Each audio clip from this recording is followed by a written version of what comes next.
Hola a todas y todos. ¿Se acuerdan que hace unos días conversamos sobre los requisitos de la democracia? Aquellas cosas que hacen posible que un país democrático sea efectivamente democrático. Bueno, hoy vamos a ver las amenazas de la democracia, es decir, aquellos elementos que cuando aparecen en un país ponen en peligro la democracia. ¿Ya? La guía número 6 es una guía bastante sencilla, muy parecida a la guía anterior, donde aparecen todas las amenazas que tiene la democracia o algunas, y después ustedes van a tener que hacer la actividad que está ahí donde estoy apuntando con la flecha. ¿Ya? Una actividad bastante sencilla que les voy a explicar. ¿Ya? Dice, ¿crees que la democracia chilena es una democracia amenazada? Para responder esta pregunta, analiza uno a uno los puntos representados acá, da tu punto de vista y justifícalo, ¿ya? Es decir, vamos a ver uno a uno las amenazas de la democracia y usted va a decir si es que le parece que estas amenazas son amenazas para Chile o no son amenazas para Chile. Y finalmente va a responder si es que tú concluyes que la democracia chilena está completamente segura, medianamente amenazada o completamente amenazada según tu criterio. Vamos viendo entonces, ¿cuáles son las amenazas para la democracia? Recuerden que Chile es un país democrático, pero pueden pasar cosas que las pongan en riesgo. Primera gran amenaza, la militarización del poder. En cualquier país que haya una democracia y el poder militar empieza a ganar más y más poder político, eso siempre es peligroso para la democracia, ¿ya? Un ejemplo es lo que pasa en República del Congo, donde el primer ministro actual llegó al poder con apoyo de los militares y bueno, con ese mismo apoyo todavía no hay cómo sacar al caballero del poder. Está ahí desde el año 1979. La corrupción también es un gran problema de las democracias, ¿ya? Cuando la política está manchada con dinero y los políticos que deberían gobernar según lo que dice la Constitución y según lo que el bien común plantea, terminan gobernando para sus bolsillos, eso es una amenaza para la democracia. Estados Unidos durante la era progresista, que es aquella época de finales del siglo XIX, principios del siglo XX, va a ser un país súper dominado por las grandes oligarquías, súper dominado por las grandes capitales, por los grandes capitalistas norteamericanos, que eran conocidos como los capitanes de la industria. Es justamente la época donde se hicieron las riquezas de Henry Ford, de Rockefeller, de Carnegie, de todas estas familias que todavía son las grandes familias con las grandes riquezas en Estados Unidos. Y los políticos trabajaban para su servicio. Eso es algo que ha pasado muchas veces en la historia y también en Chile en esa misma época. El desprestigio político es una amenaza.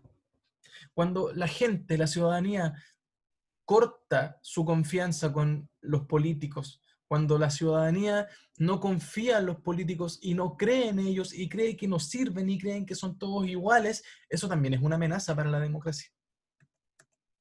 El año 2018 en Chile, por ejemplo, solamente un 43% de la población creía en la democracia, pero no confiaban en sus instituciones.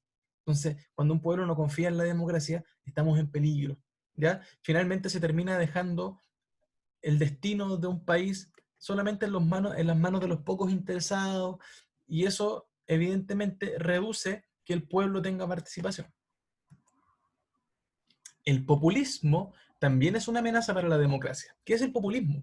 El populismo es cuando un grupo o una persona en particular se considera a sí mismo como el salvador, a sí mismo como el único capaz de poder resolver los problemas de la gente, porque, y él siempre dice eso, porque él es como la gente, ¿ya?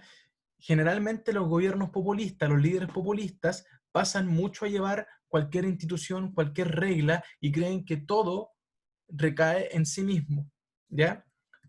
Les voy a dar algunos ejemplos latinoamericanos de populismos actuales. Nicolás Maduro en Venezuela, y Jair Bolsonaro en Brasil. Más que dictadores, son líderes populistas que creen que son la verdad, son el camino, son la única razón de ser.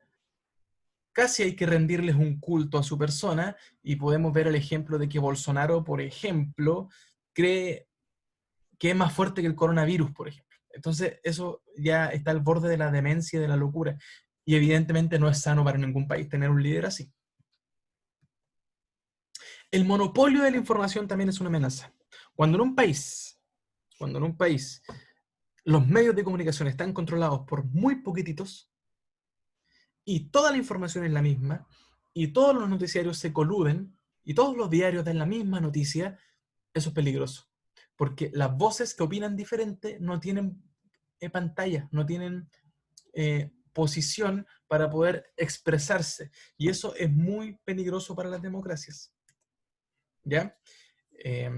Las fake news también no es un monopolio de la información, pero también atentan contra la democracia. Estas noticias falsas, pero también son utilizadas estratégicamente por los poderosos. Muchos poderosos echan a andar noticias que les convienen. Algunas incluso son fake news, ¿ya? Y eso es una estrategia de manipulación de población que viene desde los nazis.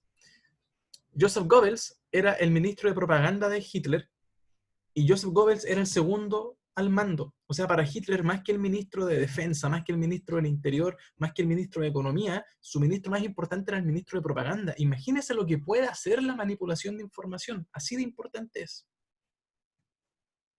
La desigualdad social evidentemente atenta contra la democracia. Si tú tienes un país que no cumple lo básico, que es que todos seamos iguales en derechos y dignidad, esa democracia está en peligro, porque se puede quebrar la convivencia social. Así se inician las revoluciones, por ejemplo. Aquí hablemos de Chile, que lo tenemos cerquita. Las grandes movilizaciones sociales de Chile del siglo XXI, del año 2006, del año 2011 y del año 2019, tuvieron como epicentro la desigualdad de este país. Ojo. La inseguridad y la violencia también atentan contra la democracia. El narcotráfico, el terrorismo, también son elementos que amenazan la convivencia democrática de un país y por eso tienen que ser erradicados. Un ejemplo de esto es México, pero también Venezuela, uno de los países más inseguros de Latinoamérica. El país más seguro, miren este dato, del mundo es Islandia y el más inseguro es Afganistán por el tema del terrorismo. Y finalmente el medio ambiente. La crisis medioambiental también está amenazando nuestra convivencia. Si no somos capaces de sostener el mundo en el que vivimos, menos vamos a ser capaces de sostener un sistema político donde todos convivamos felices. Por lo tanto, la urgencia medioambiental es algo que hay que resolver pronto. ¿Sabían ustedes que Estados Unidos, la India, Rusia y Japón y China son los países que más contaminan en el mundo? Y solamente esos 5 países son el 61% de la contaminación mundial. A preocuparse. Entonces, dicho esto, en la guía ustedes se van a encontrar esto mismo, muy sencillo, muy fácil explicado. 1, 2, 3, 4, 5, 6, 7, 8 amenazas para la democracia. Entonces, una vez que usted las lea, las comprenda, muy sencillo, usted va a responder, ¿crees que en la democracia chilena, que la democracia chilena es una democracia amenazada? Para responder esta pregunta, analiza uno a uno los puntos presentados aquí y da tu punto de vista justificándolo. Por ejemplo, en Chile hay remilitarización del poder hoy. ¿Tienen mucho poder los militares en Chile? ¿Más poder que los políticos? ¿O están a la par? ¿Hay corrupción en Chile? ¿Hay populismo en la política chilena? ¿Hay un monopolio de la información en Chile? ¿Hay desigualdad? ¿Hay inseguridad? ¿Hay una crisis medioambiental? Entonces usted va a responder aquí qué le parece y luego va a sintetizar si le parece que la democracia chilena no está tan amenazada, está un poco amenazada, eh, está muy amenazada o está completamente en peligro, ¿ya? Según lo que usted analizó. Y esa es la guía de esta semana. Espero que estén muy bien. Les mando un saludo, un abrazo, muchos cariños. Los echamos de menos. Quédense en la casa. Y cualquier duda al Instagram o a los mails que aparecen en la guía. Un abrazo. Chao.